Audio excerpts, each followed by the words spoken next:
एक बार नारद जी पृथ्वी लोक पे आए थे। पृथ्वी लोक पे जब आए तो एक स्त्री जो बहुत दुखी थी, उन्होंने नारद जी से प्रार्थना की है कि मैं और मेरे दो पुत्र, उनके दो पुत्र थे और उनके कुछ साथी थे जो बहुत दुखी थे। तो उन्होंने ने नारद जी से प्रार्थना की है कि हे मुनिवर, मेरा आप दुख दूर कीजिए, मैं बहुत दुखी हूँ। तब नारद जी ने उनसे पूछे कि हे देवी, आप कौन हो और ये दोनों जो आपके पुरुष आपके साथ है, ये कौन है?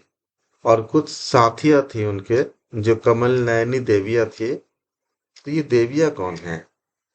नारद जी ने कहा कि आप मुझे आपका दुख को विस्तार से बताइए, मैं कोशिश करूंगा दुख का निवारण करने के लिए। तब युवती ने बताया कि मैं भक्ति हूँ, मेरा नाम भक्ति है, और जो ये दोनों मेरे पुत्र हैं, ये ज्ञान और वैराग्य है। ये मेरे दो पुत्र हैं। समय से जब कलयुग आया तो समय के फेरे से ये सब जर्जर हो गए हैं। उनके पुत्र ऐसे दिख रहे थे जैसे बहुत बीमार हो, बहुत बूढ़े हो गए हो। इस तरह से उनके दो पुत्र थे। युवती युवती कहती है कि और ये जो तीन देवियां है, ये गंगा, यमुना इत्यादि नदियां हैं। ये सब मेरे सेवा करने के लिए आए हैं। इस तरह से साक्षात देवियों के द्वारा सेवित होने पर भी मुझे बहुत दुख है। तो नारद जी कहते हैं कि आप मुझे विस्तार से बताइए, बताइए कि आपका एक्चुअली वास्तव में क्या दुख है। तो युवती कहते हैं कि हे नारद जी, आपका दर्शन करने से संसार के सारे पाप नष्ट हो जाते हैं। आपके वचन से अगर आप मुझे सहायता करेंगे तो मेरे सारे दुख दूर हो सकते हैं, क्योंकि इस कलयुग में ज्ञान का अत्यंत अभाव है। ज्ञान का कोई ज्यादा महत्व मिलता नहीं है। इसलिए मेरे जो दो पुत्र हैं, ज्ञान और वैराग्य, ये बहुत बूढ़े हो चुके हैं। मैं भी बहुत बूढ़ी हो चुकी थी। तब युवती अपना विस्तार से बताती है कि हे तपोधन, मतलब नारद जी से कहते हैं, आप ध्यान देकर मुझे मेरे बातों को सुनिए और मुझे उपदेश दीजिए कि मैं क्या करूं। मैं भक्ति हूँ। देवी कहती है कि मेरा नाम भक्ति है, और ये कहती है कि भक्ति द्रविड़ देश में उत्पन्न हुई और कर्नाटक में बढ़ी। इन्होंने कहा कि द्रविड़ देश में उत्पन्न हुई, कर्नाटक में बढ़े, उनका ग्रोथ हुआ, उनका धीरे धीरे उनका उम्र बढ़ता गया, और कहीं कहीं महाराष्ट्र में भी सम्मानित हुई। किंतु गुजरात में मुझको बुढ़ापे ने आ घेरा, तब मैं बूढ़ी हो गई। वहां कलयुग के प्रभाव से मुझे बहुत दुख हुआ, और उस दुख से जो मेरे पुत्र है, क्योंकि भक्ति के बाद क्या आती है? ज्ञान प्राप्त होती है भक्ति से, और वैराग्य प्राप्त होती है।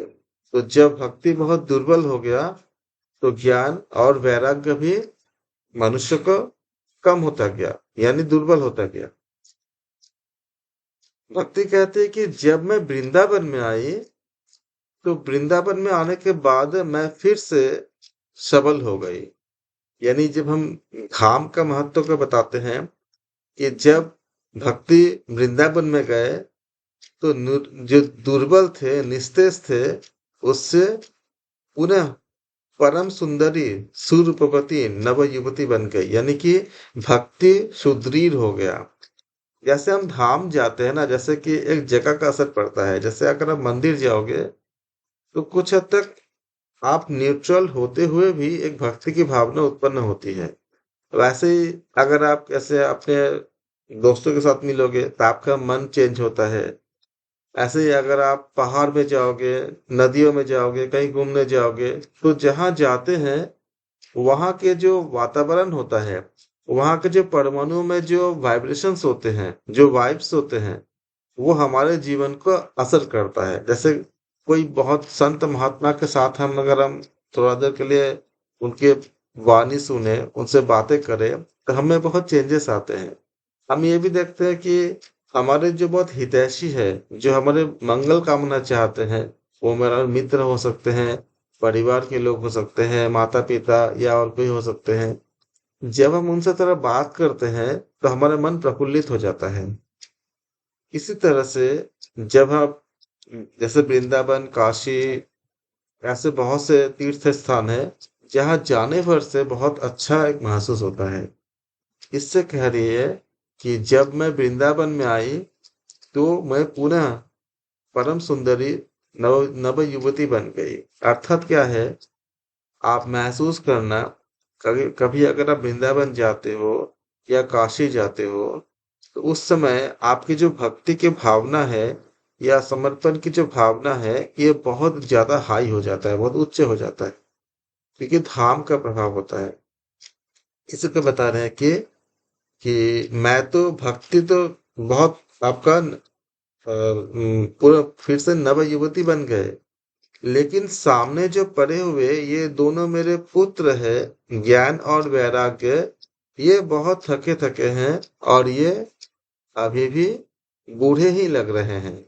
यानी मुझे भक्ति तो मिल गया, भक्ति तो आ गई, लेकिन ज्ञान वैराग्य की अभी भी हमारे में उत्पन्न उतनी नहीं हुई है। मतलब ये दोनों बूढ़े लग रहे हैं। तो इसलिए भक्ति नारद जी से कह रहे हैं कि अब मैं ये स्थान छोड़कर अन्यत्र जाना चाहती हूँ। ये दोनों ज्ञान वैराग्य जो बूढ़े हो गए हैं, इससे मैं बहुत दुखी हूँ, क्योंकि मैं उसका माँ हूं ना।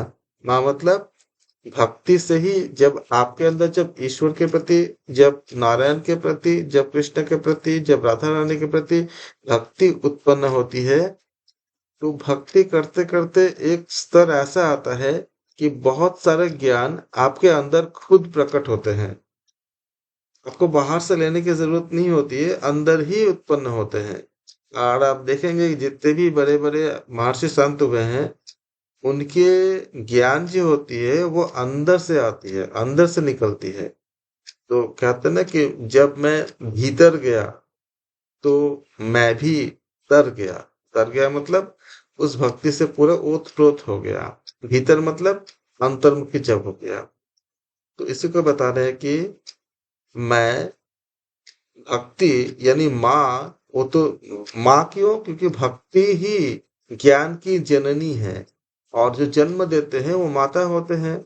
इसलिए भक्ति को ज्ञान और विज्ञान के माता कहे गए हैं, क्योंकि भक्ति से ही इन दोनों की उत्पत्ति होती है।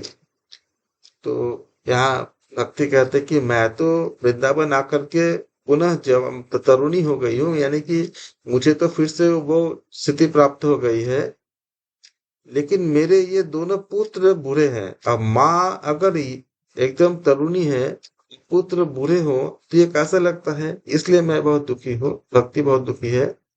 नारद जी से कहते कि हे नारद जी, हम तीनों साथ साथ रहने वाले हैं, तो फिर ऐसा क्यों कि ज्ञान वैराग्य इतने बूढ़े क्यों दिख रहे हैं? यानी कि लोगों में भक्ति आने के बाद भी ज्ञान वैराग्य का उत्पत्ति क्यों नहीं हो रही है? होना तो ये चाहिए कि माता बूढ़ी हो और पुत्र तरुण हो, लेकिन यहाँ ऐसा नहीं हो रहा है। इसी से भक्ति कहती है कि मैं आश्चर्यचकित चित्त से अपनी इस अवस्था पर शोक करती रहती हूँ। हे नारद जी, आप परम बुद्धिमान और योग्य, आपका योग से योग निधि से पूरा व्याप्त है। आप मुझे बताएं कि ऐसा क्यों है कि मेरे पुत्र बूढ़े लग रहे हैं, कि मतलब मनुष्य में भक्ति आने के बाद भी ज्ञान वैराग्य की उत्पत्ति क्यों नहीं हो पा रही है? तब नारद जी कहते हैं, हे साध्वी, मैं अपने हृदय पे ज्ञान दृष्टि से तुम्हारे संपूर्ण दुख का कारण देखता हूँ, क्योंकि नारद जी अंतर्मुखी होकर के सारी चीजों को देख पाते हैं, समझ पाते हैं। इसलिए नारद जी कह रहे हैं कि हे साध्वी, हे भक्ति,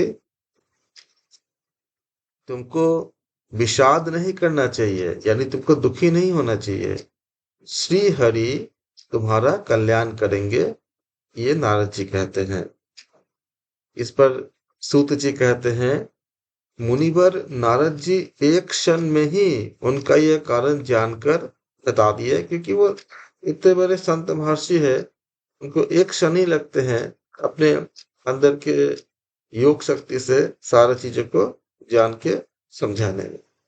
तब नारद जी कहते हैं, हे देवी, हे भक्ति, सावधान होकर सुनो।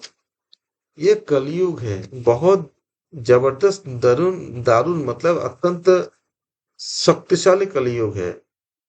इससे इसी कारण से इस समय सदाचार, योग का मार्ग, तप आदि सब लुप्त होते गए जा रहे हैं, सब लुप्त हो गए हैं। हम देखते भी हैं कि पहले के जो हम जो आज से कुछ समय पहले भी प्रत्येक घर में 5 वक्त, 5 टाइम या 4 टाइम आपका जो आपका ऐसे हर प्रहर पर पूजा पाठ होते थे, हर प्रहर पर जो अनुष्ठान होते थे।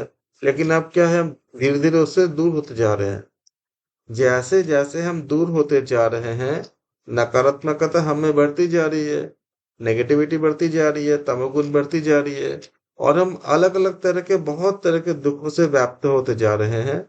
हमें लगता है कि इसमें सुख है, खुशी है, लेकिन कुछ समय बाद यह महसूस होता है खुशी नहीं था, बहुत दुख होती है, वो बहुत दुख हो रही है। क्योंकि सदाचार, योग मार्ग, तप इत्यादि ये सारे लुप्त होते जा रहे हैं इस कारण से। नारद जी कह रहे हैं कि इस कलयुग में लोग शठता, दुष्कर्म, ऐसे इस तरह के जो आसुरिक प्रवृत्ति होते हैं, इन आसुरिक प्रवृत्ति और दैवीय प्रवृत्ति, इसको आप भगवत गीता में बहुत अच्छे से समझाए गए हैं। आप लोग भगवत गीता एक बार जरूर अध्ययन कीजिएगा। उसमें से चैप्टर 14, चैप्टर 16, ये सब बहुत अच्छे अच्छे चैप्टर्स है। इसमें आसुरी गुण, दैवीय गुण, ये सारे के बहुत अच्छे से समझाए गए हैं। भगवान कृष्ण ने अर्जुन को बहुत अच्छे से बताया कि आसुरी गुण क्या क्या है, दैवीय गुण क्या क्या है, उनके लक्षण क्या है, हम उससे कैसे आसुरी गुण को नष्ट करके हम दैवीय गुण में हम कैसे प्रवेश कर सकते हैं, ये सारी बातें बताए गए हैं। तो इसमें बताया गया है, नारद जी कह रहे हैं कि ये कलयुग के कारण, कलयुग का जो प्रभाव है, इस कारण से लोग ज्ञान और वैराग्य को पाने में समर्थ नहीं हो पा रहे हैं।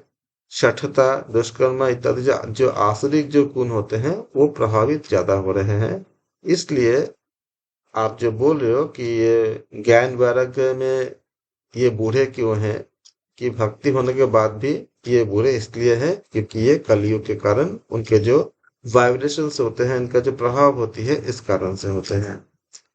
नारद जी कह रहे हैं कि संसार में जहां भी देखिए, वहीं सत्पुरुष क्या है, दुख से म्लान है, और दुष्ट सुखी हो रहे हैं, ऐसा हमें लगता है। हमें लगता है कि मतलब क्या, ये शॉर्ट टर्म के लिए है। शॉर्ट टर्म मतलब, अब जैसे मान लीजिए, मैं आपको एक एग्जांपल देता हूँ, उदाहरण देता हूँ, आप इसको समझ पाएंगे। क्योंकि ये प्रश्न जो है ना, ये अक्सर हमारे सबके मन में आता है अक्सर, कि जो दुखी व्यक्ति, जो दुखी होते हैं, जो अच्छे काम करते हैं, जो सत्पुरुष होते हैं, वो दिखते हैं कि वो बहुत दुखी है, और जो असत कार्य करते हैं, ऐसा लगता है कि वो बहुत सुखी है। लेकिन ये, इसका व्याख्या क्या है, एक्चुअली कहाँ पर है, ये हम तरह समझने की कोशिश करते हैं कि जब हम दुखी क्यों होते हैं, दुखी होने का कारण ये होता है कि जब हमारे पास, जब अच्छे गुण से हम अच्छे कर्म कर रहे हैं, तो कलयुग उस प्रभाव को, हम जो आपके, जो लोग आपका अच्छे कर्म नहीं करते हैं, उनको लगता है कि अच्छे कर्म नहीं कर रहे तो हम सुखी हो रहे हैं। लेकिन ये क्या है, ये एक शॉर्ट ड्यूरेशन है। जैसे कि उदाहरण के लिए, हम एग्जाम में जाते हैं ना, एग्जाम देते हैं। एग्जाम में कितने समय होते हैं, 3 घंटे का समय होते हैं।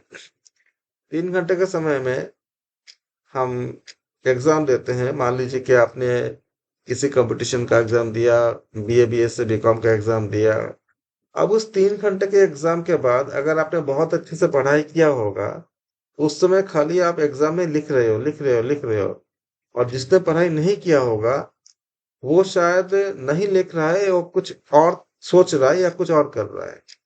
लेकिन सबको 3 घंटे का समय मिल रही है, अपना परफॉर्मेंस दिखाओ। उसके बाद उस 3 घंटे के परिणाम से जो रिजल्ट आता है, उस रिजल्ट से कोई आईएएस बन जाता है, कोई बड़ा अफसर बन जाता है, कोई बहुत बड़ा अधिकारी बन जाता है, कोई बहुत बड़ा बिजनेसमैन बन जाता है, या साइंटिस्ट कुछ बन जाते हैं, जो लोगों ने मेहनत किए हैं। और जो लोग नहीं किए हैं, वो उनमें से कुछ बन नहीं पाते या संघर्ष करते रहते हैं।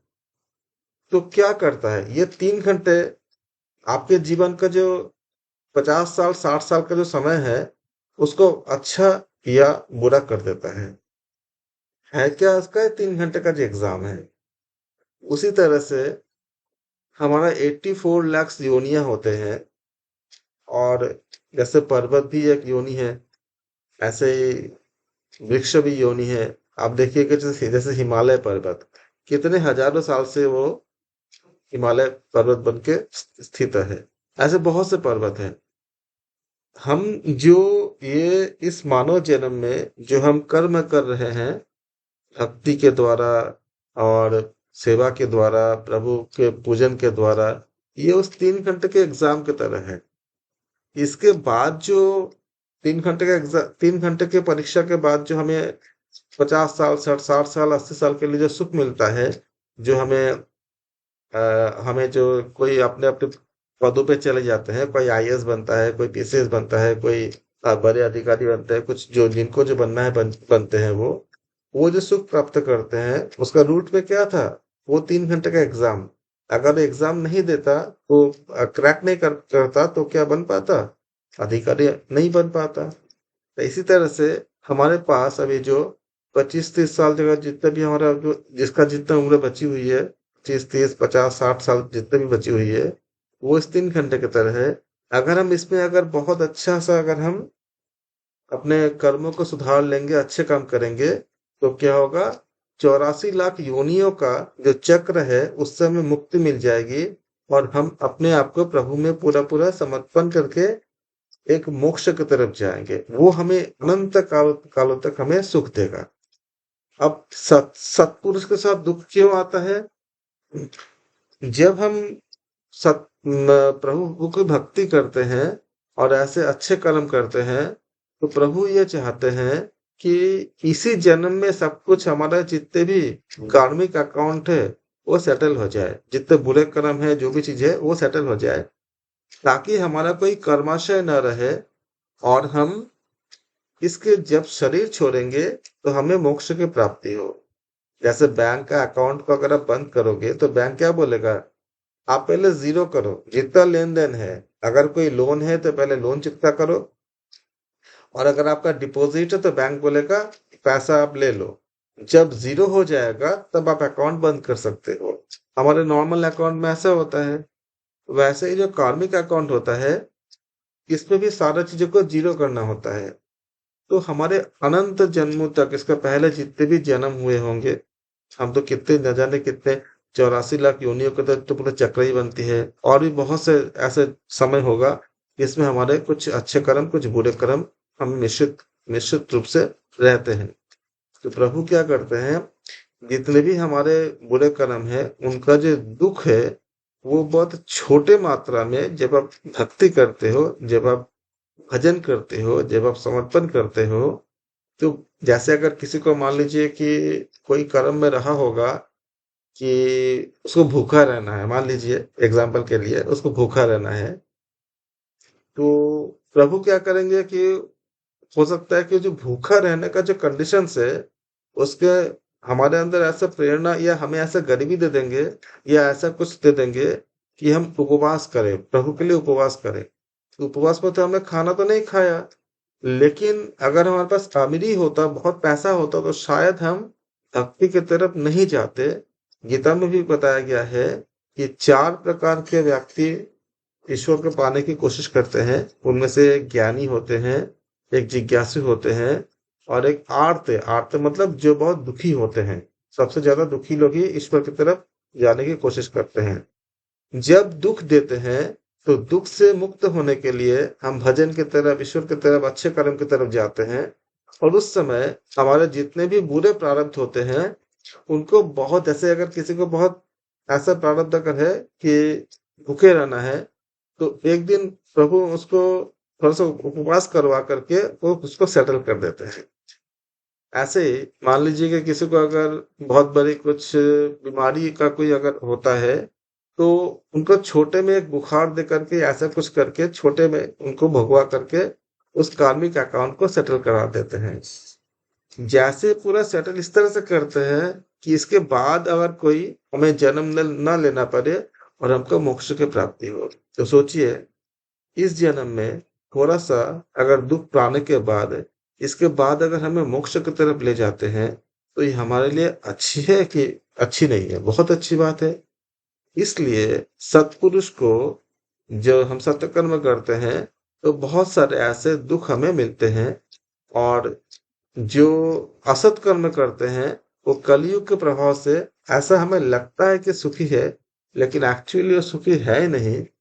आप देखेंगे कि आपके आसपास जितने भी बड़े बड़े लोग, जिनको हम अगर सोचते हैं कि हमारे पास कुछ वैभव कम है, जैसे हम मान लीजिए कि हम गरीब है, तो जो बहुत करोड़पति है उनको हमें लगता है कि वो सुखी है, लेकिन उनसे पूछिए तो उनको भी बहुत सारे दुख मिलेंगे।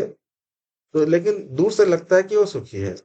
तो ये पूरा व्याख्या है। नारद जी कहते हैं कि संसार में ऐसा लगता है कि सत्पुरुष दुख से म्लान है, मतलब दुखी है, और जो दुष्ट है वो सुखी हो रहे हैं। ये कलयुग का प्रभाव प्रभाव से होती है। ऐसा कलयुग के कारण हमें ऐसा लगता है। इस समय जिस बुद्धिमान पुरुष का धैर्य बना रहे, मतलब तब भी जब कोई ईश्वर के प्रति समर्पण करता रहे, भक्ति करता रहे, भजन करता रहे, अपने इष्ट नाम, मतलब गुरुदेव से जो दीक्षा में आपको जो नाम मिला है वो नाम, या आप किसी भी अपने आप जिनको मानते हो, भगवान शिव, नारायण, जिनको भी मानते हो, उनका नाम जप अगर लगातार करते जाएंगे, तो वो सारे जितना भी पिछले जो कर्म है, जो बुरे प्रारब्ध है, उससे वो उसको ओवरकम कर जाएंगे, यानी वो बाहर निकल जाएंगे। और वही सबसे बड़ा ज्ञानी या पंडित होंगे, क्योंकि उसके बाद उनको इस जन्म मरण के चक्र से बाहर निकल जाएंगे। क्योंकि सारे बुरे प्रारब्ध भी अगर आपने सेटल कर लिया, भोग लिया, और जो अच्छे कर्म है वो सब भी आपने समर्पण करके आपने सब कुछ आपने सेटल कर दिया, तो आपका क्या हुआ? कर्माशय शून्य हो गया। जब कर्माशय शून्य हो गया, तो कर्मों का फल भोगने के लिए ही हमारे जन्म होते हैं। तो जन्म किस लिए होगा? कर्म फल तो कुछ बचा ही नहीं है। तो कार्मिक अकाउंट जब शून्य हो जाती है, तब हमको कोई जन्म नहीं होता। क्योंकि जन्म शरीर इसलिए मिलती है कि हमें अच्छे या बुरे कर्म को भोगने के लिए। जब सारे कर्म शून्य होते हैं तो हमको मोक्ष मिलती है। इसी को बता रहे कि ये वही व्यक्ति बहुत बड़ा ज्ञानी या पंडित है जो इस रहस्य को जानता है। जब आप इसको जान लोगे, तो आपको जो दुख हो, अभी जो फील हो रहा है कि आप अच्छे कर्म करने के बाद भी आपको दुख मिल रही है, इस दुख की आपको अनुभूति नहीं होगा, क्योंकि आप मोक्ष की तरफ जा रहे हो। जब आप शरीर छोड़ दोगे, तो खाली नाम जप करते करते, मतलब इष्ट नाम, प्रभु का नाम, या गुरुदेव के द्वारा दीक्षा में जो नाम दिया गया है, उस नाम को जाप करते करते आपको मोक्ष की तरफ आप जाओगे, आप मोक्ष मिल जाएंगे जब आपका शरीर पूर्ण होगा। नारद जी कहते हैं, पृथ्वी क्रमशः प्रतिवर्ष शेष जी के लिए भार रूप होती जा रही है। यानी कि शेषनाग, जो शेष जी मतलब शेषनाग, जिसमें माता माता ये पृथ्वी पूरा जिसमें समाहित है, जिसपे जिसके जिसके माध्यम से पूरा पृथ्वी अपना कार्य कर रही है। क्योंकि पाप जब ज्यादा होती है तो उसी को भारी कहते हैं। जब भार रूप मतलब जो पाप का भार, जितने ज्यादा पाप बढ़ेंगे उतनी ज्यादा क्या होगा? वो भार बढ़ता जाएगा।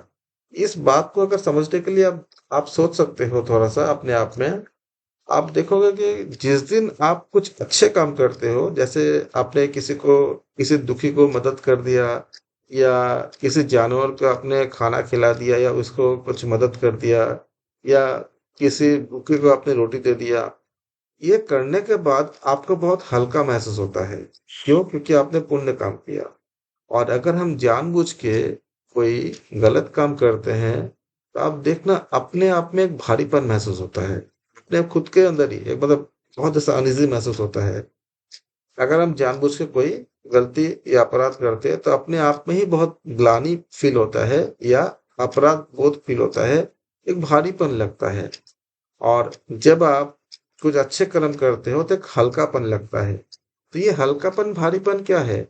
बॉडी का वेट तो उतनी ही है जो पहले था। ये थोड़ा सा कर्म में चेंज करने पर ऐसा अपने आप में कैसा लग रहा है आपको? क्या आपको मन बहुत हल्का लग रहा है, या मन बहुत भारी लग रहा है? ये जब हम पुण्य कर्म बनता है तो मन बहुत हल्का हो जाता है। ऐसे ही सारे लोग अगर पुण्य कर्म करेंगे, तो सबके जब हल्के हो जाएंगे मन, तो पृथ्वी पर क्या होगा? भार कम होगा। ये भार, ये एक आध्यात्मिक भार होता है जो कम हो जाती है, क्योंकि सब के सब हम अच्छे कर्म करते हैं तो।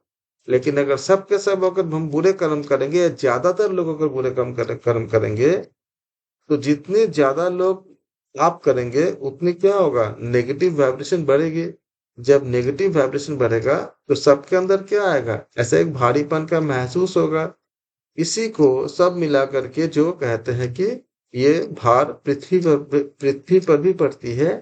शेष जी के लिए इसको कहा जाए कि भार, पाप का भार बढ़ता जाएगा। ये हम अपने अनुभव से भी देख सकते हैं कि जब हम बहुत अच्छे कार्य करते हैं, त्याग करते हैं, किसी को मदद करते हैं, और किसी प्रत्याशा के बिना, मतलब निष्काम भावना से, आप मान लीजिए कि आप अस्पताल गए और देखे कि कोई रोगी है जिसके पास आर्थिक बहुत दैन्यता है, और उसके पास दवाई इत्यादि की बहुत कमी है।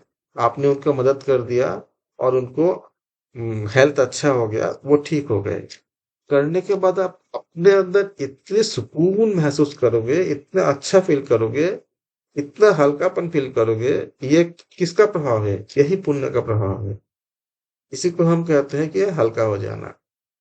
तो ये सारे जो लोग कर अगर पूरे लोग अगर ऐसा ही करेंगे, तो पृथ्वी पर किसी का भी असर पड़ता है।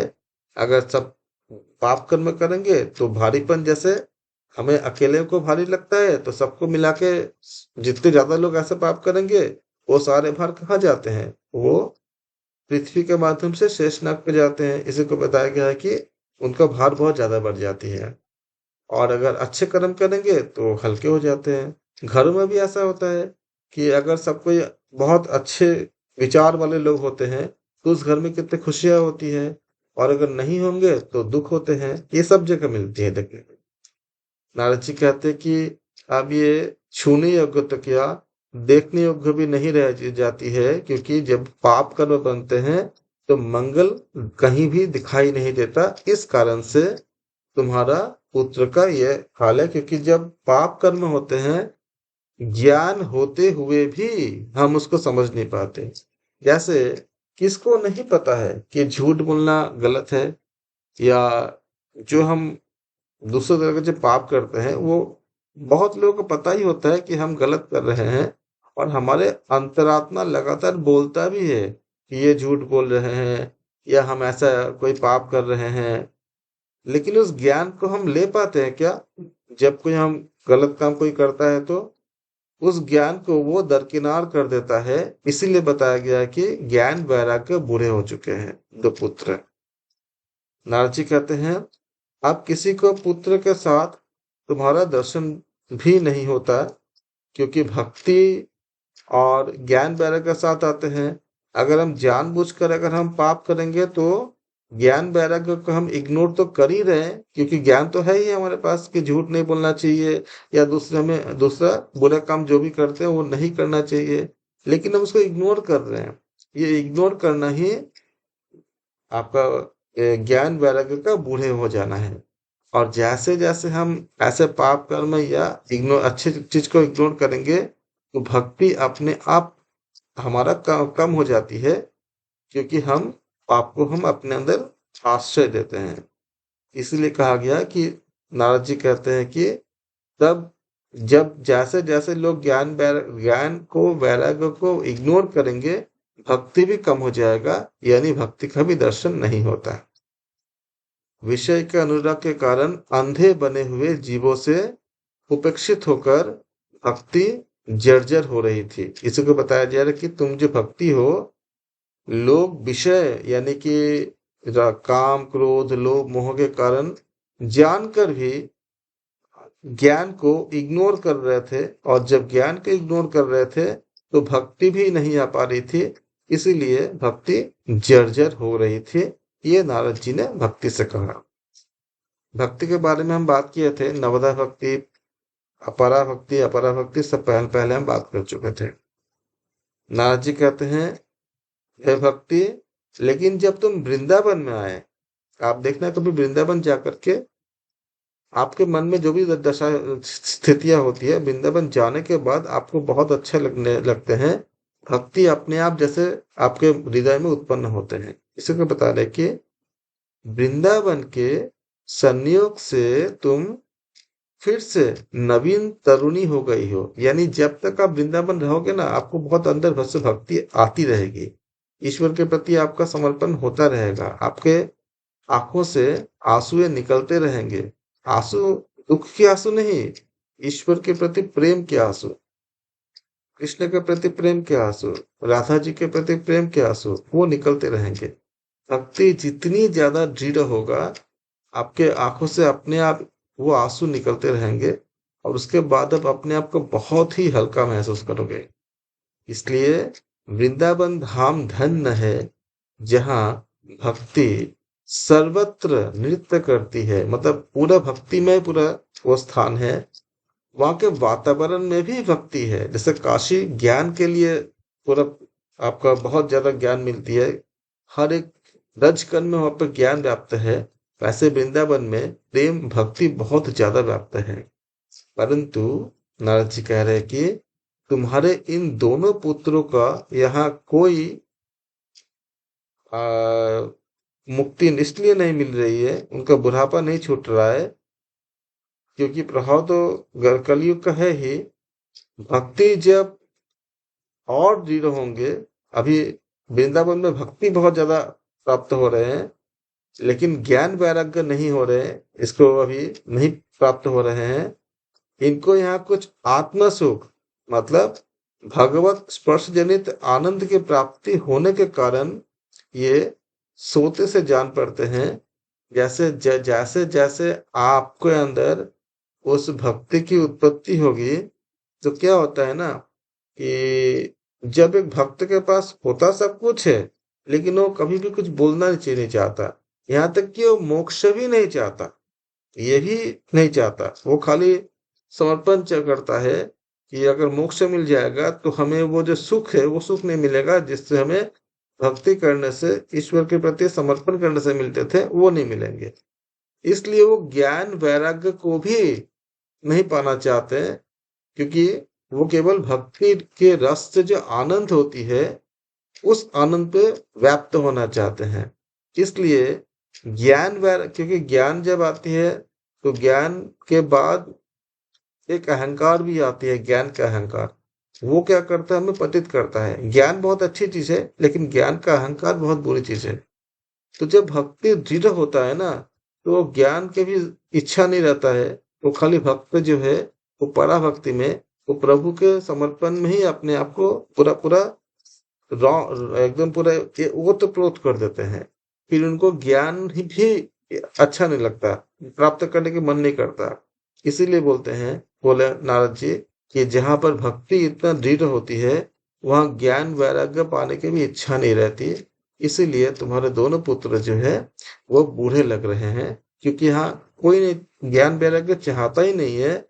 जिसको उस परा भक्ति की स्थिति प्राप्त हो गई है, उसका भक्ति में इतना आनंद आता है कि इसके बाहर वो निकलने ही नहीं चाहता। यहाँ नारद जी समझाए हैं कि भक्ति श्रेष्ठ कैसे है, भक्ति वृंदावन में कैसे इतना दृढ़ हो जाते हैं, और भक्ति के बाद जिस ज्ञान के लिए हम इतना सोचते हैं उस ज्ञान की आवश्यकता ही नहीं होती है। और इन्होंने भक्ति की महिमा को अच्छे से समझा है। फिर भक्ति कहते हैं कि परीक्षित के बारे में, कि परीक्षित ने इस पापी कलयुग को क्यों रहने दिया। तो इसके बारे में हम अगले क्लास में चर्चा करेंगे कि नारद जी क्या कहते हैं कि इस पापी कलयुग को क्यों परीक्षित ने स्थान दिए थे और इसके बारे में क्या चर्चा किए थे। आप सबका धन्यवाद। हम अगली क्लास में इसका चर्चा करेंगे। हरे कृष्ण। हरे कृष्णा। हरे कृष्ण।